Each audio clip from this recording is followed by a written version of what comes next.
Welcome competitive aspirants. Welcome to Ravi's GK channel. August 16 2024 సంవత్సరానికి సంబంధించినటువంటి daily current అఫైర్స్ని ఈ వీడియోలో డిస్కస్ చేద్దాం. దానికంటే ముందు రవీస్ జీకే ఛానల్ని షేర్ చేయండి, సబ్స్క్రైబ్ చేసుకోండి, లైక్ కామెంట్ తప్పకుండా చేయండి. Press information bureau, the Hindu, Indian express, economic times లాంటి అన్ని రకాల డైలీ న్యూస్ పేపర్స్, అలాగే డైలీ న్యూస్ అప్డేట్స్ అందించేటువంటి అన్ని రకాల వెబ్సైట్స్ నుంచి, అన్ని అఫీషియల్ సోర్సెస్ నుంచి సేకరించినటువంటి సమాచారం ఇది ఖచ్చితంగా మీకు ఎగ్జామినేషన్స్లో ఉపయోగపడుతుంది. చాలామంది ఎకానమీ విడిగా, సైన్స్ అండ్ టెక్నాలజీ విడిగా అంటున్నారు. అది కూడా మనం ప్లాన్ చేద్దాం. కానీ ప్రజెంట్ డైలీ కరెంట్ అఫైర్స్లో అది భాగంగా కొనసాగుతూనే ఉంది. కరెంట్ అఫైర్స్లో సైన్స్ అండ్ టెక్నాలజీ చెప్తున్నాము, ఎకానమీ రిలేటెడ్ చెప్తున్నాము, పాలిటీ రిలేటెడ్ కూడా వస్తున్నాయి. వీడియో మొత్తం చూస్తే మీకు తెలుస్తుంది. అందులో మీరు సైన్స్ అండ్ టెక్నాలజీని సెపరేట్గా రాసుకోవచ్చు. Right, coming to the point. First మనం క్రీడా రంగము పాయింట్ ఆఫ్ వ్యూలో పీకేఎల్ అనే దాని గురించి ఒక ఇంపార్టెంట్ అయిన అంశం జరిగింది. దాన్ని ఒకసారి చూద్దాం. స్పోర్ట్స్ కేటగిరీలో ప్రో కబడ్డీ లీగ్, పీకేఎల్ అంటే ప్రో కబడ్డీ లీగ్. ఈ ప్రో కబడ్డీ లీగు ఇప్పుడు 11వ సీజన్ జరగనుంది. 11th సీజన్ జరగనుంది. ఈ 11th సీజన్ కోసమని ఆటగాళ్ళ వేలం ప్రక్రియ, auction was held in Mumbai. ఈ వేలం పాట 2024 ఆగస్టు 15 మరియు 16 తేదీల్లో 2 రోజుల పాటు ముంబైలో నిర్వహించబడడం జరిగింది. ముంబైలో జరిగింది. ఈ వేలం పాటలో మొత్తము భారతదేశము మరియు విదేశీ కబడ్డీ ఆటగాళ్ళు 118 మంది ఈ వేలం పాటకి రిజిస్టర్ చేసుకోవడం జరిగింది. ఆ రిజిస్ట్రేషన్లో భాగంగా more over for the first time in the pro kabaddi league history, pro kabaddi league చరిత్రలో తొలిసారిగా 8 మంది ఆటగాళ్ళని 1 కోటి రూపాయలు అంతకంటే ఎక్కువ రూపాయలను పెట్టి, ఎక్కువ నగదును పెట్టి జట్లు కొనుగోలు చేశాయి. A record of 8 players crossed the 1 crore mark for the first time in the league's history. అయితే ఎవ్రీ టీమ్ వాజ్ గివెన్. అయితే ఈ జట్లలో మొత్తం మనకి ఒక్కొక్క జట్టుకి యాజమాన్యాలకి 5 కోట్ల రూపాయల నిధులని లిమిట్గా నిర్ణయించారు. అందులో హర్యానా స్టీలర్స్ అనేటువంటి ఒక జట్టు మోర్ ఓవర్ 4,99,00,000 రూపాయలని ఖర్చు పెట్టింది. 1 లక్ష మాత్రమే తన దగ్గర మిగిలింది. మొత్తం అల్టిమేట్ గా స్పెండ్ చేయడం జరిగింది హర్యానా స్టీలర్స్. అలాగే మరొక కీలకమైనటువంటి అంశము టాప్ 5 బాయ్స్, అగ్రగామిగా ఎక్కువ ధరకి అమ్ముడైనటువంటి kabaddi players, most expensive players అని అడిగితే సచిన్ తన్వార్ చాలా ఇంపార్టెంట్ అయినటువంటి ప్రో కబడ్డీ లీగ్లో అత్యధిక ధరకి అమ్ముడైన ఆటగాడు సచిన్ తన్వార్.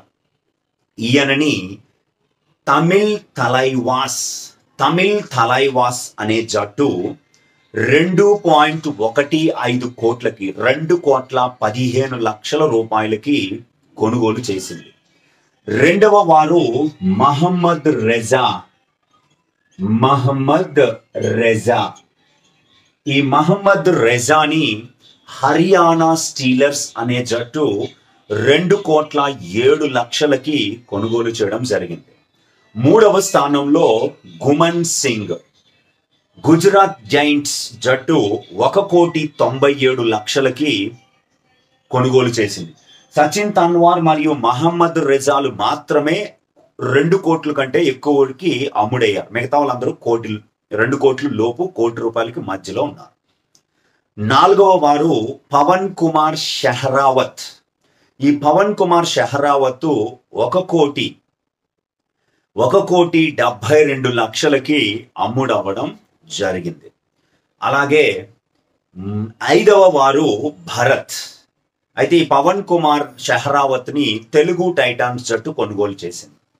భరత్ 1,30,00,000కి అమ్ముడయ్యాడు. యూపీ యోధాస్ ఈయన్ని కొనుగోలు చేయడం జరిగింది. అలాగే ఈ టాప్ 5తో పాటుగా ఈ ప్రో కబడ్డీ లీగుకు సంబంధించిన డీటెయిల్స్. ఆనంద్ మహీంద్ర మరియు మార్షల్ స్పోర్ట్స్ అధినేత చారు శర్మలు కలిసి ఈ ప్రో కబడ్డీ లీగ్ని ప్రారంభించడం జరిగింది. కబడ్డీ అనగానే ఆంధ్రప్రదేశ్ రాష్ట్ర క్రీడ కబడ్డీ, బంగ్లాదేశ్ జాతీయ క్రీడ కబడ్డీ. కబడ్డీలో 7 ప్లేయర్స్ ఆడడం జరుగుతుంది. ఇది చాలా కీలకమైనటువంటి అంశం. అలాగే స్థానిక క్రీడలని ప్రోత్సహించే ఉద్దేశంతో ఈ ప్రో కబడ్డీ లీగ్ని ప్రారంభించారు. మొదటి సీజన్ అయితే ఎక్కువగా ఎవరికి తెలియదు. రెండో సీజన్ నుంచి మంచి గెయినింగ్ సాధించడం జరిగింది ప్రో కబడ్డీ లీగ్. ఓకే, ఇప్పుడు రెండవ క్రీడా అంశము చూద్దాం. ఇప్పుడు మనం ఆల్రెడీ ప్యారిస్ లో జనరల్ ఒలింపిక్స్ ముగిశాయి. జనరల్ ఒలింపిక్స్ ముగిసిన కొద్ది రోజులకే మనకి పారా ఒలింపిక్స్ 2024లో ప్యారిస్ ఒలింపిక్స్ 33వ ఒలింపిక్స్ పూర్తయ్యాయి. అవి పూర్తయిన 10 నుంచి 15 రోజుల్లో మనకి ప్యారిస్ పారా ఒలింపిక్స్ అనేవి ప్రారంభమవుతాయి. ఎస్పెషల్లీ హ్యాండిక్యాప్డ్ ఆర్ దివ్యాంగజన్స్, వికలాంగుల కోసం నిర్వహించేటువంటి క్రీడలని మనం పారా ఒలింపిక్స్ అంటారు. 1960లో మొట్టమొదటి పారా ఒలింపిక్స్ ఇటలీలోని రోమ్లో జరిగాయి. వీటిని ప్రారంభంలో మాండే విల్లే గేమ్స్ అని పిలిచేవారు. అయితే ఈ ప్యారిస్ పారా ఒలింపిక్స్ 2024లో భారత బృందానికి ముందుండి నాయకత్వం వహించి భారత జాతీయ పతాకధారులుగా ప్రారంభోత్సవంలో 2 భారత పారా అథ్లెట్స్ ని ఎంపిక చేయడం జరిగింది. భారత జాతీయ పతాకదారులు పారా ఒలింపిక్స్ లో భారత జాతీయ పతాకధారులు. ఇది చాలా చాలా ఇంపార్టెంట్ అయినటువంటి అంశం. అందులో 1వది 2 ఎంపిక చేశారు. ఒకరు సుమిత్ అంటిల్. 1వది సుమిత్ అంటిల్. ఈయన జావెలిన్ త్రో, అథ్లెటిక్స్ కి చెందినటువంటి ప్లేయర్, జావెలిన్ త్రో ప్లేయర్. 2021 టోక్యోలో జరిగిన ఒలింపిక్స్ లో F64 కేటగిరీలో స్వర్ణ పతకాన్ని గెలుపొందారు. 2వ వారు మహిళ భాగ్యశ్రీ జాదవ్.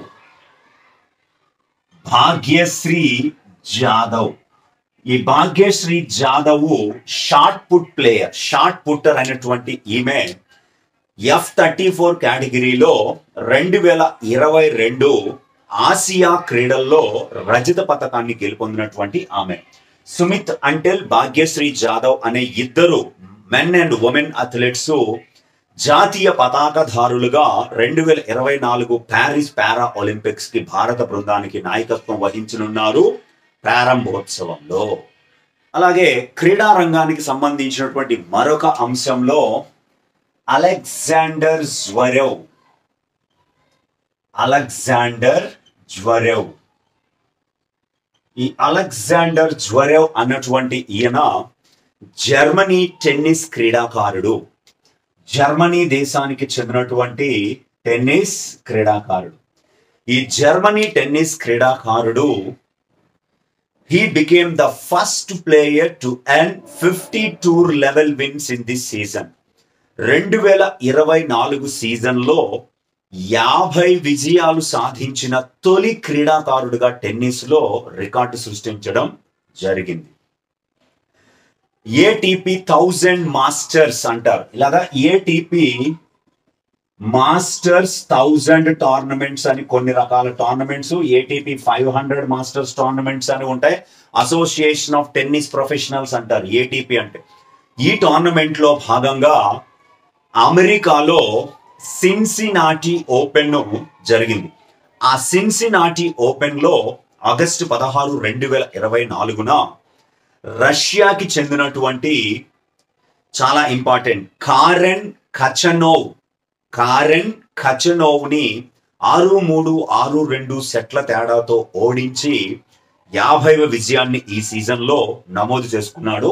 ఆయన అలెగ్జాండర్ జ్వరేవ్. రైట్, చాలా కీలకం. Next the Ashutosh Singh. ఇది కూడా చాలా కీలకమైనటువంటిదే. అశుతోష్ సింగ్ ఇది కూడా క్రీడల రంగానికి సంబంధించినటువంటి అంశం. అశుతోష్ సింగ్. దీనికంటే ముందు వీడియోలో నాకు తెలిసి 14 కానీ ఆగస్టు 15కి సంబంధించి కానీ స్పోర్ట్స్ రిలేటెడ్ లో ఒక ఇష్యూ చెప్పాను, జీషన్ ఆలీ రాజీనామా అని. దానికి కొనసాగింపు ఈ వీడియో. ఈ అశుతోష్ సింగ్ అన్నటువంటి ఆయన. ఈ అశుతోష్ సింగ్ భారత్ డేవిస్ కప్ టీంకి కొత్త కోచ్గా నియమించబడ్డారు. అశుతోష్ సింగ్. డేవిస్ కప్ అంటే టెన్నిస్ కి సంబంధించినది. ఈ టెన్నిస్ కి సంబంధించిన డేవిస్ కప్ సెప్టెంబర్ 14, 15 తేదీల్లో స్వీడన్ లోని స్టాక్ హోమ్ లో జరగబోతుంది.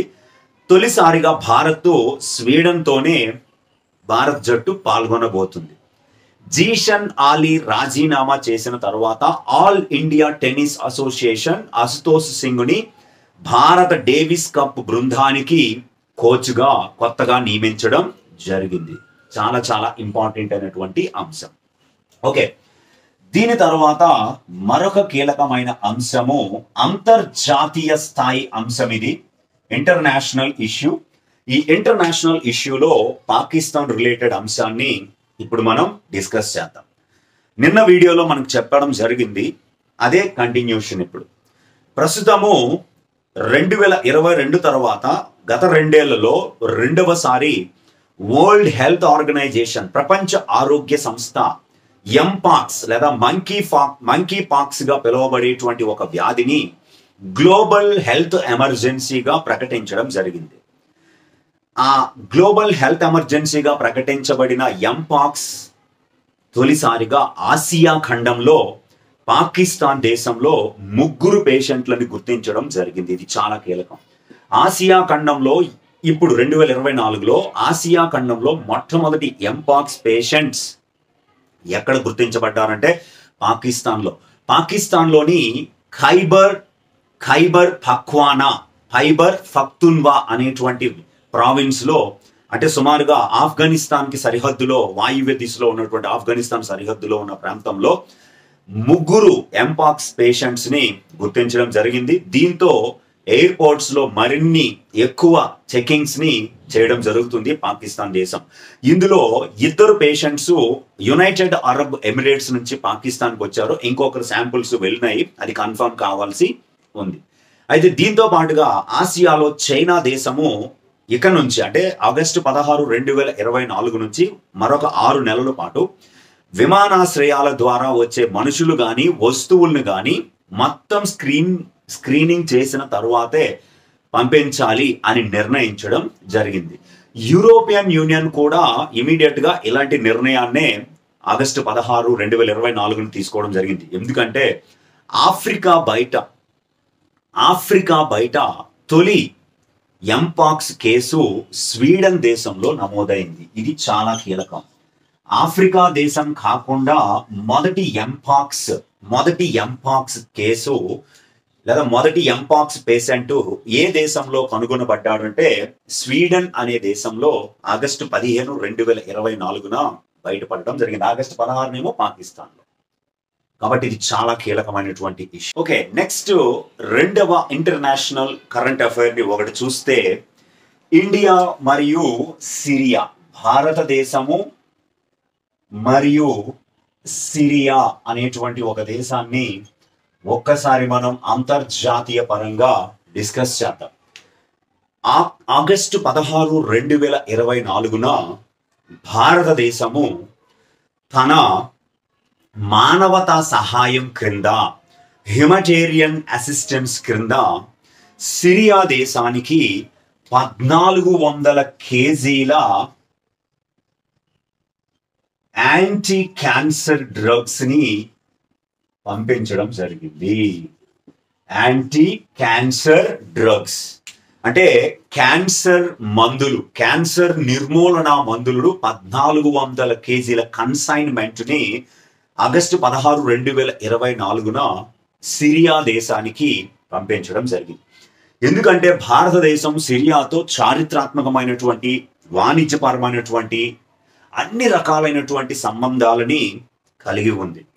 అయితే ఇప్పటికే సిరియా అనేటువంటి దేశంలోని యువతకి ఐటెక్, భారతదేశానికి సంబంధించినటువంటి ఐటెక్ కార్యక్రమం ద్వారా శిక్షణా కార్యకలాపాల్ని కూడా నిర్వహించడం జరిగింది. ఐటెక్ అనగానే Indian technical and economic cooperation. ఇది కేంద్ర విదేశాంగ శాఖ 1964లో ప్రారంభించడం జరిగింది. 1964లో one of the oldest leading capacity building platform in India, operating by Ministry of External Affairs. కేంద్ర విదేశాంగ శాఖ ఆపరేట్ చేస్తున్న ఒక పురాతనమైనటువంటి కెపాసిటీ బిల్డింగ్, సామర్థ్య నిర్మాణ ప్లాట్ఫామ్ గా ఐటెక్ ని చెబుతారు. దీని ద్వారా వారికి భారీగా నైపుణ్య శిక్షణని కూడా సిరియన్ యూత్ కి ఇవ్వడం జరిగింది. అలాగే 2024 మే నెలలో సిరియా ఫస్ట్ లేడీ అంటే అధ్యక్షుని భార్య అస్మా అసాద్ క్యాన్సర్ బారిన పడడం జరిగింది, లుకేమియా. దీనిని ఆ సిరియా దేశ అధికారిక వార్తా ఏజెన్సీ సానా ప్రకటించడం జరిగింది. కాబట్టి ఇది చాలా కీలకమైనటువంటి అంశము, గుర్తుపెట్టుకోవాలి. అంటే ఏ దేశంకి ఇటీవల క్యాన్సర్ డ్రగ్స్ ని భారత్ పంపించింది అంటే సిరియా అని మనం పేరు పెట్టుకోవాలి. రైట్. ఆఫ్టర్ దిస్, దీని తర్వాత డాక్టర్ జితేంద్ర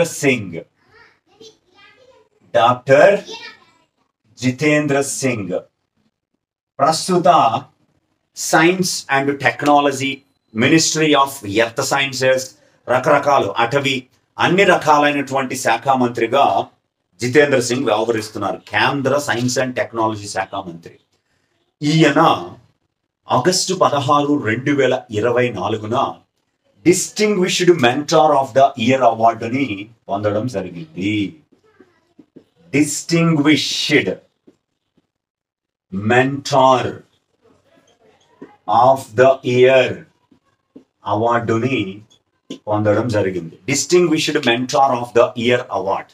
దీనిని అమెరికన్ కాలేజ్ ఆఫ్ ఫిజిషియన్స్ ఇవ్వడం జరిగింది. ఎక్కడంటే ఆగస్టు 16, 2024 ఉత్తరప్రదేశ్లోని లక్నోలో జరిగిన 9వ వార్షిక సమావేశం ACP India chapter in Lucknow 9th annual conference లో ఈ అవార్డుని జితేంద్ర సింగ్ గారికి ప్రదానం చేయడం జరిగింది. రైట్. దీని తర్వాత సౌమ్యదీప్ సిన్హా. ఈ Soumyadeep Sinha the Hindu English daily news paper ఉంది కదా, ద హిందూకి కార్టూనిస్ట్ గా పనిచేస్తున్నారు. ఈయన chief Illustrator at the Hindu has one A gold medal. ఈయనకు ఒక గోల్డ్ మెడల్ గెలుపొందడం జరిగింది. $2,000 కూడా ఈయన పొందడం జరిగింది. ఎక్కడంటే international cartoon contest boycott genocide 2024 international స్థాయిలో ఒక కార్టూన్ కాంటెస్ట్ జరిగితే ఆ కార్టూన్ కాంటెస్ట్ పేరు బాయ్కాట్ జెనోసైడ్ 2024. ఆ కార్టూన్ కాంటెస్ట్ లో ఈయన బహుమతి పొందడం జరిగింది. 55 దేశాల నుంచి కార్టూనిస్టులు ఈ పోటీలో పాల్గొంటే సౌమ్యదీప్ సిన్హా గెలుపొందడం జరిగింది. అంటే ఇజ్రాయిల్, పాలస్తీనా గాజాలో ఇజ్రాయిల్ చేస్తున్న మారణ హోమాన్లో దృష్టిలో పెట్టుకొని అయినా కూడా ఒలింపిక్స్ లో ఇజ్రాయిల్ ఆడేలా చేశారు కాబట్టి దాని మీద ఈ కార్టూన్ పోటీలను నిర్వహించడం జరిగింది. ఓకే, చాలా కీలకం. అలాగే జాతీయ స్థాయి అంశాల పరంగా రీసెంట్ గా మనకి కేంద్ర కేబినెట్ సమావేశము జరిగింది.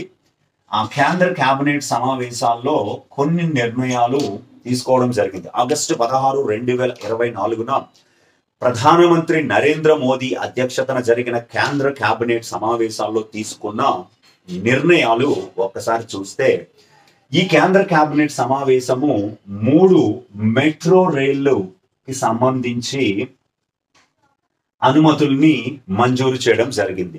ఆ 3 మెట్రో రైళ్లలో ఒకటవది బెంగళూరు మెట్రో రైల్, దాన్నే మనం నమ్మ మెట్రో అంటారు.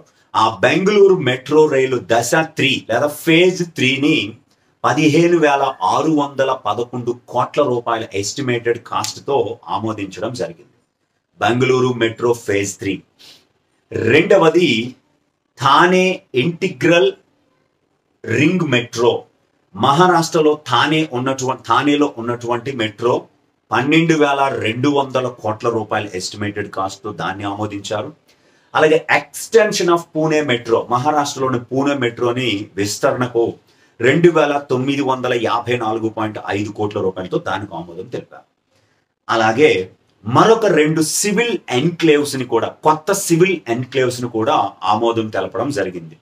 సివిల్ ఎన్క్లేవ్స్ అంటే పీక్ స్టేజ్ లో విమానాశ్రయాలలో ఎంతమంది ప్యాసింజర్స్ వచ్చినా వారిని, అలాగే ఎన్ని విమానాలనైనా పార్క్ చేయడానికి వీలుగా ఉన్నటువంటి వాటిని సివిల్ ఎన్క్లేవ్స్ అంటారు. అయితే ఒక న్యూ సివిల్ ఎన్క్లేవ్ ని బీహార్లోని బిహటాలో 1,413 కోట్ల రూపాయలతో పాట్నా ఎయిర్పోర్ట్ కి సహకారంగా నిర్మించబోతున్నారు. రెండవది new civil enclave at Bagdogra airport, Siliguri, west బెంగాల్లో నిర్మించబోతున్నారు. ఒకటి వెస్ట్ బెంగాల్, ఇంకోటి బీహార్లో ఎయిర్పోర్ట్స్ కు అనుసంధానిస్తూ 2 సివిల్ ఎన్క్లేవ్స్ ని నిర్మించడానికి అనుమతులు తీసుకున్నారు. పీక్ స్టేజ్ లో 3,000 మంది ప్యాసింజర్లని అది హోస్ట్ చేసేలా నిర్మిస్తున్నారు. బీహార్లో నిర్మించబోయే సివిల్ ఎన్క్లేవ్ మొత్తంగా 66,000 చదరపు మీటర్ల విస్తీర్ణంలో నిర్మిస్తున్నారు. వెస్ట్ బెంగాల్ సిలిగురిలో నిర్మించబోయే సివిల్ ఎన్క్లేవ్ 70,390 చదరపు మీటర్ల విస్తీర్ణంలో దాన్ని నిర్మిస్తున్నారు. బీహార్లో ఉన్నదాన్ని 1,413 కోట్లతో, వెస్ట్ బెంగాల్లో ఉన్నదాన్ని 1,549 కోట్ల రూపాయలతో నిర్మించాలని ఆమోదం తెలపడం జరిగింది. అలాగే జాతీయ పరంగా మరొక కీలకమైనటువంటి అంశాన్ని ఇప్పుడు మనం చూద్దాం. NEHHDC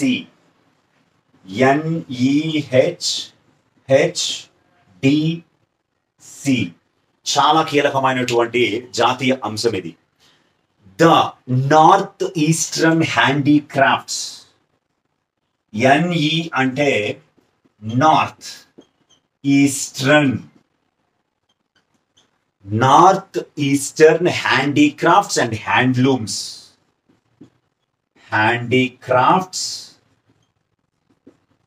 and handlooms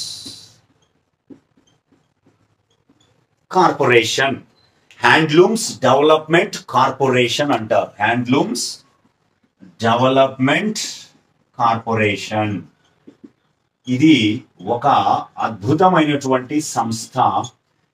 north east region లో, ఈశాన్య రాష్ట్రంలో, ఇది కేంద్ర ఈశాన్య రాష్ట్రాల అభివృద్ధి మంత్రిత్వ శాఖ పరిధిలో పనిచేస్తుంది.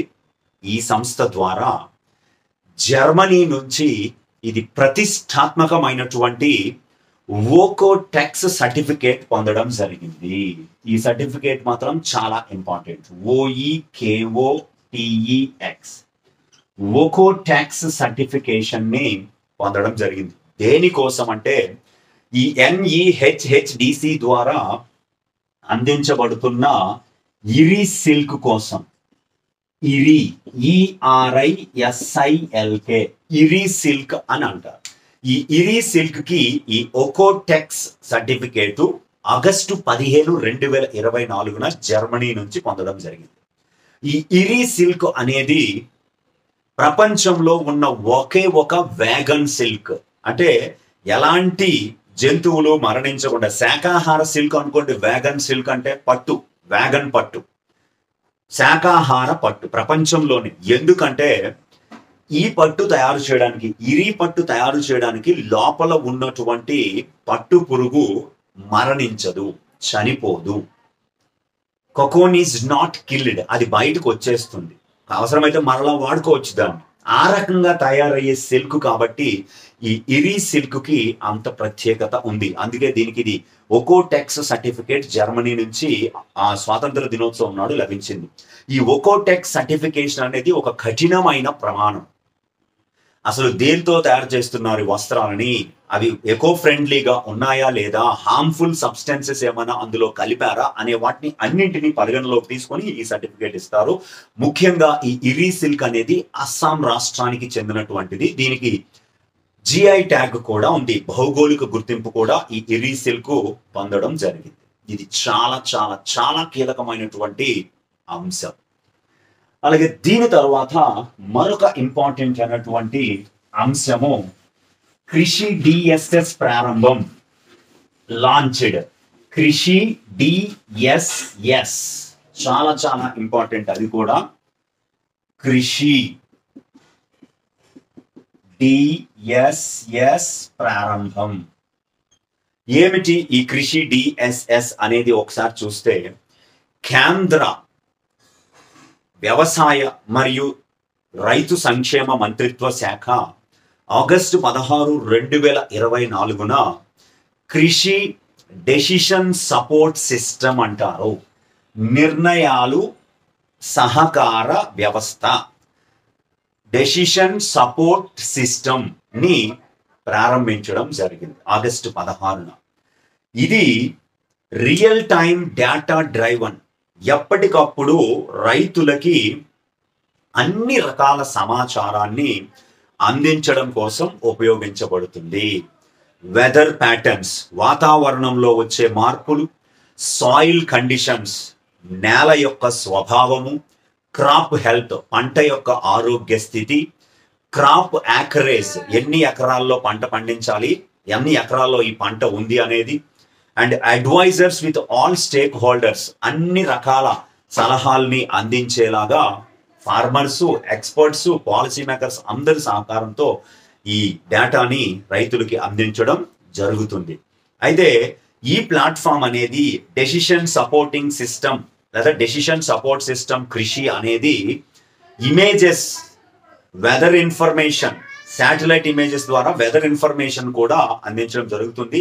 డ్రాట్ మానిటరింగ్ సిస్టమ్ కూడా కలిగి ఉంటుంది. కరువుని కూడా ఇది ఎప్పటికప్పుడు పర్యవేక్షించడం జరుగుతూ దాన్ని కూడా అందించడం జరుగుతుంది రైతులకి. అది డిఎస్ఎస్ అని పిలుస్తారు. చాలా కీలకమైనటువంటి అంశం. అలాగే మరొక ఇంపార్టెంట్ అయినటువంటి ఇష్యూని ఇప్పుడు మనం చూద్దాం. సైనైడ్ సెన్సార్ అభివృద్ధి. ఇది ఎట్టి పరిస్థితుల్లో science and technology point of వ్యూలో ప్రశ్న వచ్చే అవకాశం ఉంది. దీన్ని కూడా ఒకసారి చూసేద్దాం.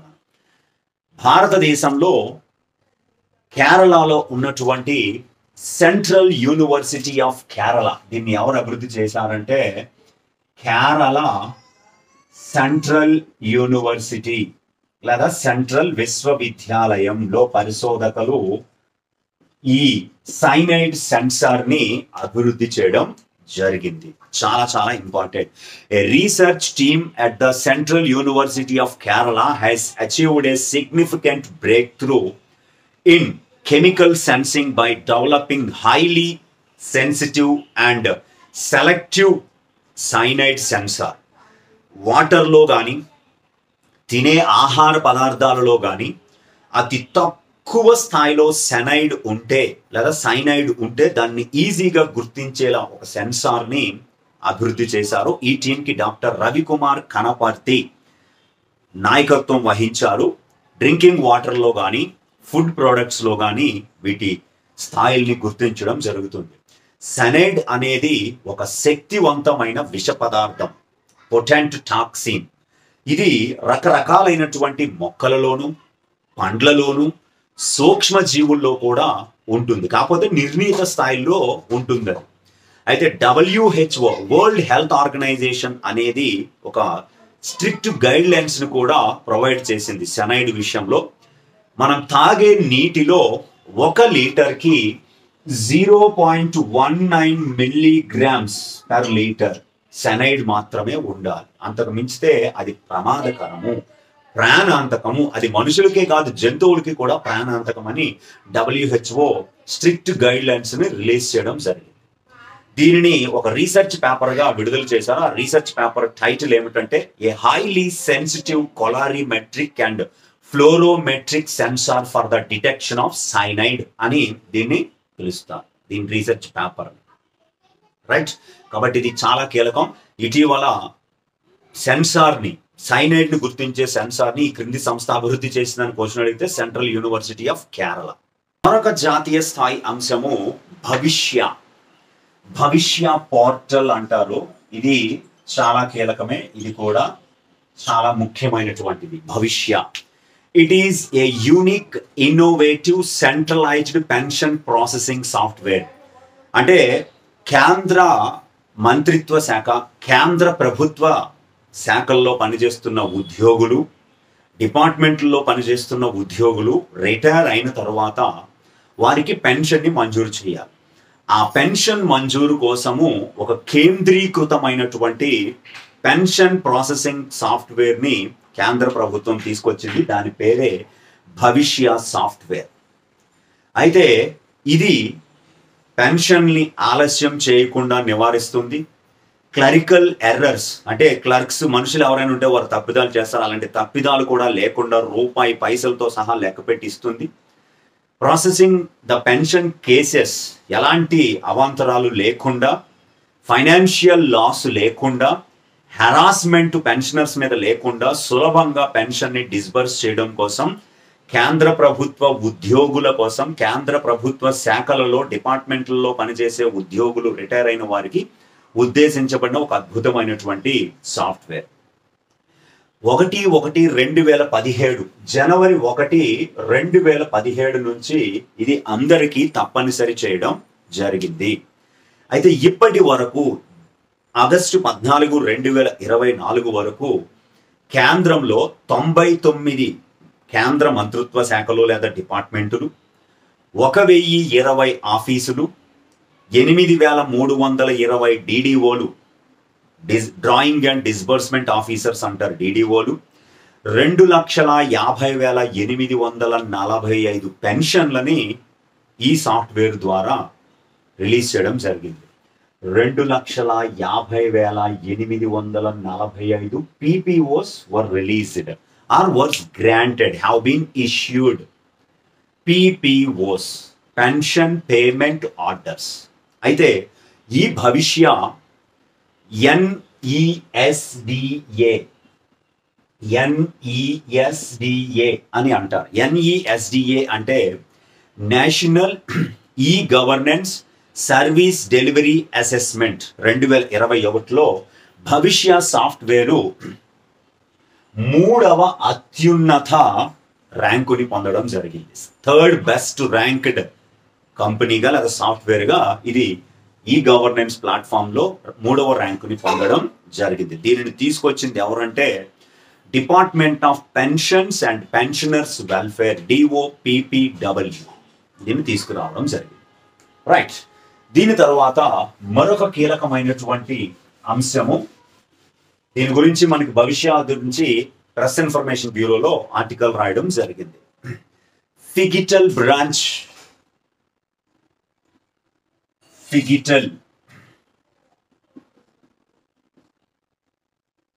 ఫిగిటల్ బ్యాంక్ బ్రాంచ్ అంటే ఇంకా మీకు బాగా అర్థమవుతుంది. ఫిగిటల్ బ్యాంక్ బ్రాంచ్ పేరులోనే ఉంది. ఫిగిటల్ అంటే ఇటు ఫిజికల్ గా కొంత ఉంటుంది, అటు కొంత డిజిటల్ గా ఉంటుంది. దాన్నే ఫిగిటల్ బ్రాంచ్ అంటారు. బ్యాంక్ ఆఫ్ బరోడా, కేంద్ర ప్రభుత్వ రంగ బ్యాంకు అయినటువంటి BOB, bank of Baroda August 16, 2024 తన 2వ ఫిగిటల్ బ్యాంక్ బ్రాంచ్ ని హైదరాబాదులోని చందానగర్లో ప్రారంభించడం జరిగింది. హైదరాబాద్లోని చందానగర్లో దీని మొట్టమొదటి లేదా దేశంలోని మొట్టమొదటి ఫిగిటల్ బ్యాంక్ బ్రాంచ్ ని ముంబైలోని హార్నిమన్ సర్కిల్లో ప్రారంభించింది ఇదే bank of Baroda. It became the second one. Phygital branch is seamless integration of the physical and digital channels to provide a holistic banking experience to customers. విభిన్నమైనటువంటి చారిత్రాత్మకమైనటువంటి బ్యాంకింగ్ అనుభవాన్ని కల్పించడం ఈ బ్యాంకు బ్రాంచ్ల యొక్క ప్రధానమైన ఉద్దేశం. బ్రిక్ అండ్ మార్టార్ బేస్లో ఈ బ్యాంకు బ్రాంచ్లు పనిచేస్తాయి.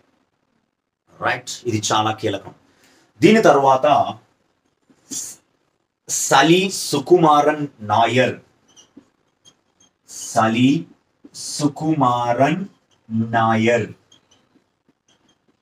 ఈయన తమిళనాడు మర్కంటైల్ బ్యాంక్ అంటారు, టిఎంబి. ఈ తమిళనాడు మర్కంటైల్ బ్యాంకుకి మేనేజింగ్ డైరెక్టర్ మరియు chief executive officer MD and సిఇఓగా ఆగస్టు 16, 2024 నియమించబడ్డారు. ఈయన టి కృష్ణన్ 2023లో రాజీనామా చేసిన పర్సనల్ ఇష్యూస్ తో రాజీనామా చేసిన టి కృష్ణన్ స్థానంలో సలి సుకుమారన్ నాయర్ని తమిళనాడు మర్కంటైల్ బ్యాంక్ ఎండి సిఇఓగా ఆర్బిఐ 3 సంవత్సరాల కాలానికి నియమించడం జరిగింది. 3 years. చాలా చాలా చాలా ఇంపార్టెంట్ అయినటువంటి అంశం. ఈయన గతంలో state bank of India deputy managing director గా పనిచేశారు, డిప్యూటీ ఎండీగా పనిచేశారు. కాబట్టి ఇది చాలా కీలకం. అలాగే మరొక ఇంపార్టెంట్ అయినటువంటి ఇష్యూ కూడా ఇప్పుడు ఉంది, దాన్ని కూడా ఒకసారి చూసేద్దాం. నిపుణ్ అంటారు, డిఫెన్స్ సెక్టర్ పరంగా నిపుణ్ అనేది మందుగుండు సామాగ్రి మ్యూనిషన్ అంటారు. ఈ మందుగుండు సామాగ్రి పేరు నిపుణ్. దీనిని DRDO, defence research and development organisation ఎవరితో సహకారంతో దీన్ని అభివృద్ధి చేసిందంటే పూణేలోని ఏఆర్డిఈ పూణేతో ఒప్పందం కుదుర్చుకు దాని సంస్థ అది కలిపి తయారు చేసి, అయితే armament research and development establishment ఈ నిపుణ్ అనే మందుగుండ సామాగ్రిని అభివృద్ధి చేసి దీన్ని ఆగస్టు 16, 2024 ఏహెచ్ఎస్పి అంటారు, అథారిటీ హోల్డింగ్ సీల్డ్ పర్టిక్యులర్స్. దీనికి సంబంధించిన అన్ని సీల్డ్ పర్టిక్యులర్స్ ని కూడా డీజీక్యూఏకి అందించడం జరిగింది. Director general of quality assurance దీని క్వాలిటీని మొత్తం పరీక్షించి పరిశోధించి అనుమతుల్ని మంజూరు చేస్తారు. ఒకసారి అనుమతులు మంజూరు అయిపోతే దీనిని ఇండియన్ ఆర్మీలో ప్రవేశపెట్టబోతున్నారు. ఇండియన్ ఆర్మీలో నిపుణ్ అనే మందుగుండ సామాగ్రి డీజీక్యూఏ అనుమతులు వచ్చేస్తే ఇండియన్ ఆర్మీలో ప్రవేశపెడతారు. ఇది ఒక సాఫ్ట్ టార్గెట్ మందుగుండ సామాగ్రి, designed and developed at ARDE. దీన్ని డిజైన్ చేసింది, తయారు చేసింది ఏఆర్డిఈ పూణేలోనే, armament research and development establishments లో. ఎవరి సహకారంతో అంటే high energy materials research laboratory, HEMRN, high energy research laboratory, high energy material research laboratory Pune సహకారంతో దీన్ని నిర్మించారు. అలాగే 2 ప్రైవేట్ సంస్థలు, భారతదేశంలో 2 ప్రైవేట్ సంస్థలు నిపుణ్ యొక్క లైసెన్స్ ని పొందడం జరిగింది. ఒకటి economic explosion limited, EEL, economic explosion limited Nagpur ఒక సంస్థ. అలాగే సికింద్రాబాద్ లో ఉన్న PEL, premier explosives limited, Secunderabad. ఈ 2 ప్రైవేట్ సంస్థలు కూడా ఈ నిపుణ్ తయారీకి లైసెన్స్ పొందడం జరిగింది. చాలా చాలా ఇంపార్టెంట్. ఇది user friendly, deadly against enemies, ఎనిమీకి శత్రు దుర్భేద్యంగా ఉంటుంది. అలాగే కంప్లీట్లీ సేఫ్ డ్యూరింగ్ హ్యాండ్లింగ్, దీన్ని హ్యాండిల్ చేసినప్పుడు కూడా సురక్షితంగా హ్యాండిల్ చేసే అవకాశం ఉంది. ట్రాన్స్పోర్ట్ కూడా చాలా ఈజీ ఈ నిపుణ్ మందుగుండు సామాగ్రి. కాబట్టి ఇది చాలా కీలకం.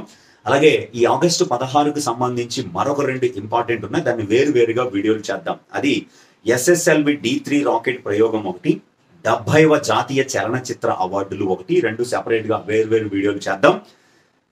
మళ్ళీ ఆగస్టు 17 కరెంట్ అఫైర్స్లో మళ్ళీ కలుసుకుందాం. Thank you.